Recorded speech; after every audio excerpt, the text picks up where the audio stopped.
तो अकबर के शासन की सबसे पुरानी इमारत परियोजनाओं में से एक किले महल का निर्माण किया था। इसकी भारी दीवारों और युद्धों ने बड़ी शक्ति का प्रभाव दिया। किले के अंदर अकबर ने बंगाल और गुजरात शैलियों में कई संरचनाएं बनाई थी। इनमें से अधिकांश जहांगीरी महल को छोड़कर शाहजहां ने ध्वस्त कर दिया था।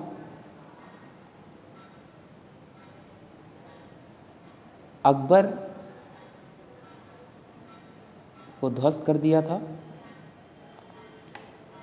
आज किले के दिल्ली गेट और जहांगीरी महल अकबर के शासनकाल की एकमात्र प्रतिनिधि भवन है।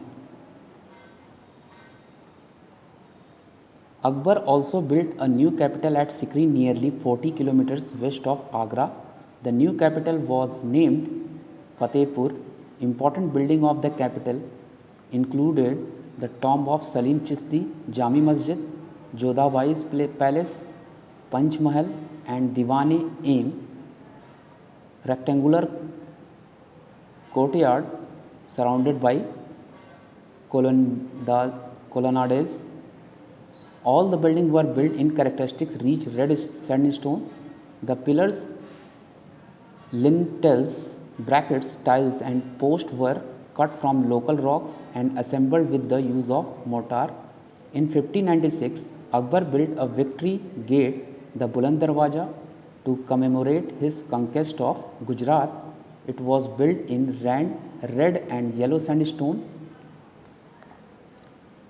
with white marble inlay work in the span of the arches.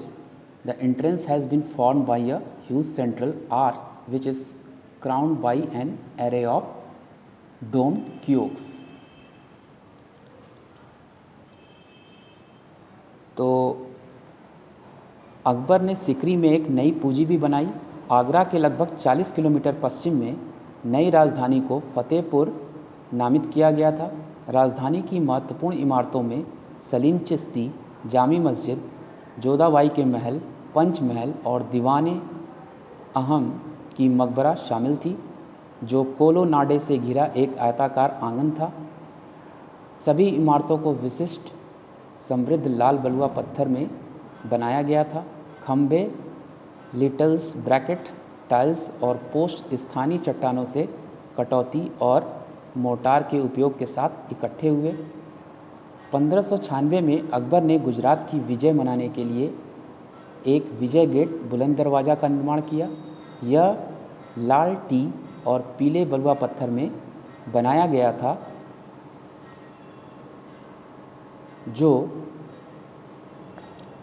सफ़ेद संगमरमर जड़ के काम के साथ बनाया गया। मेहराब के दौरान प्रवेश द्वार एक विशाल केंद्रीय आर्क द्वारा गठित किया गया है, जो गुंबद वाले कियोस्क की एक सरणी द्वारा ताज पहना जाता है।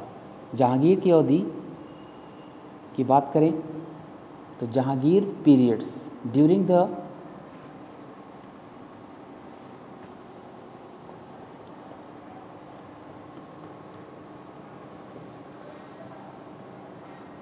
the reign of Jahangir and Shah Jahan, the red sandstone was soon replaced by marble in its most refined form.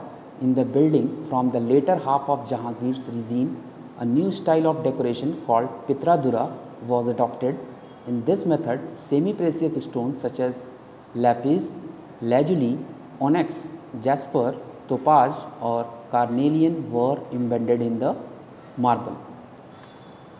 The transition from the splendors of the Akbar's building to a more beautiful architectures of the later periods is evident in Itmad-ud-Daula's tomb built by। तो अब हम बात करेंगे Jahangir period की।